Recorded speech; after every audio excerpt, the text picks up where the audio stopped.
for today's video guys, may repair po tayo na smart wireless air pump. Ang problema dito guys, ayaw siya mag power guys. So yan yan, so wala siya guys. So, kailangan natin ito guys, kailangan natin palitan ng battery guys. Yan guys, wala siya po mga guys, sira po yung battery niya guys. So pinalitan natin ito guys. Yan guys, ayan guys, meron siya guys 8.2 guys. So tingnan natin ito guys, kapit natin ito guys.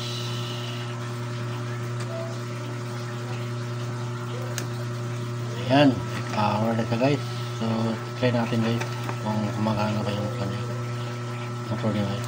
So shoot natin muna guys, shoot natin guys. Ito guys, shoot natin.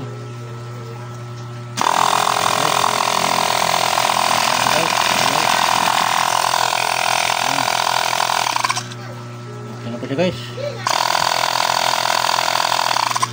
thank you for watching guys.